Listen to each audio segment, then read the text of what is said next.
안녕하십니까. 1학년 2학기 교과통합 프로젝트 사회적 약자와 행복을 이란 주제를 발표할 서대중학교 1학년 3반 박소정 김근우입니다.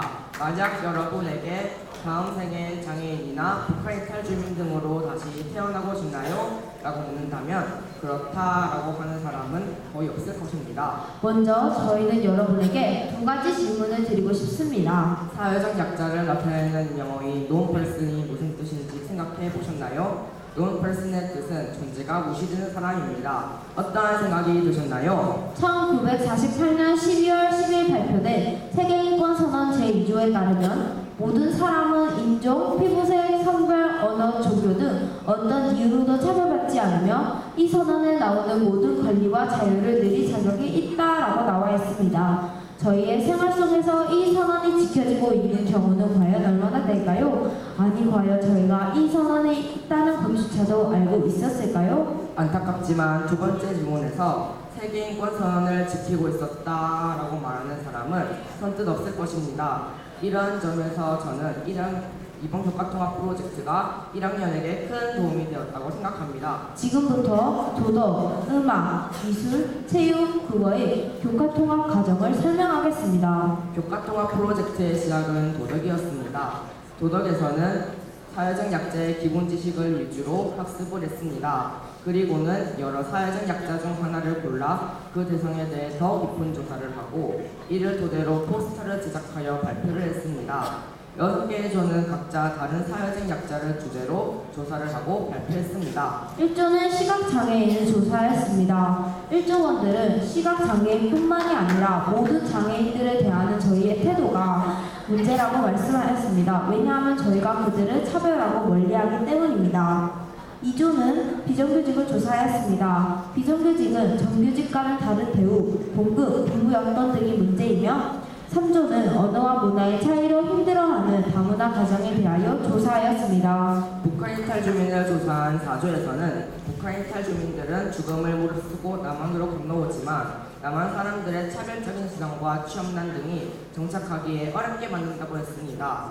임산부를 조사한 5조에서는 버스나 지하철에서 임산부에게 자리를 양보하지 않으며 임신을 이유로 퇴사를 종료하는 것이 문제라고 지적했습니다. 노인을 조사한 6조에서는 노인에 대한 존중과 공경이 부족하며 사회복지가 부족함을 발표했습니다. 미술에서는 도덕 시간을 정한 주제를 기본으로 표를 생각해 그 표어로 플래카드를 만드는 일을 했습니다. 수많은 사회적 약자를 위한 표어들이 나왔지만 1조에서는 우리 모두에게 동등한 인권, 양보하는 세상, 행복한 세상 2조에서는 내 동료들은 어디 있나요? 아무런 조건 없이 생각해봐요. 3조에서는 겉색 다르다고 속색까지 다른가? 차별을 논하기 전에 배려를 배워라 4조에서는 몸은 떨어져 있어도 마음은 떨어져 있지 않아요. 배려하면 배가 된다. 5조에서는 양보하는 나라 선진국, 차별은 되돌아 나에게로 6조에서는 노인의 인권은 없는 건가요? 노인의 지팡이는 나라를 지탱하는 지팡이를 선택하고 이 표어들을 플래카드로 제작하였습니다.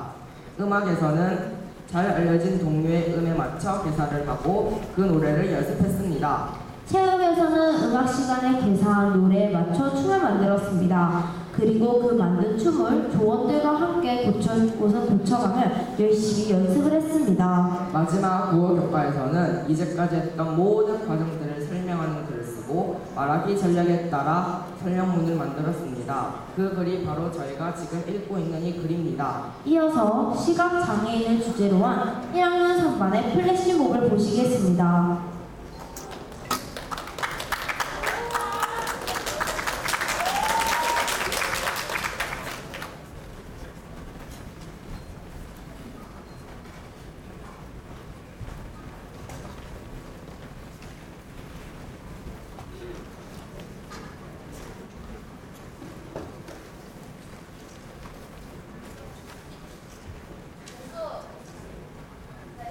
서재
이번 교과 통합 프로젝트를 통해 사회적 약자가 무엇인지 알 수 있었습니다.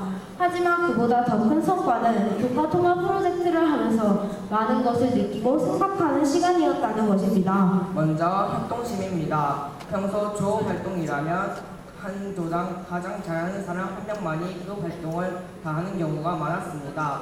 하지만 이번 교과통합 프로젝트는 각 조원들이 하나씩 잘하는 부문을 맡아 모두가 참여했으며 그 과정에서 협동심이 길러진 것 같습니다. 협동심에 이은 두 번째 성과는 사회적 약자에 대해 더 깊이 생각해보는 계기가 되었다는 것입니다. 또한 앞으로 사회적 약자를 만났을 때 어떻게 대하고 행동해야 할지 고민하고 생각해 보았다는 것입니다. 사회적 약자는 우리 생활 속에서 쉽게 볼 수 있습니다. 앞으로 여러분은 노인, 장애인, 임산부, 혼혈인, 비정규직 등 사회적 약자를 만났을 때 어떻게 대해주고 행동하시겠습니까? 사회적 약자와 행복을 위한 교과통합 프로젝트는 저희를 한 번 더 성숙하게 만들어준 것 같습니다. 이상으로 교과통합 과정에 대한 설명을 마치겠습니다. 감사합니다.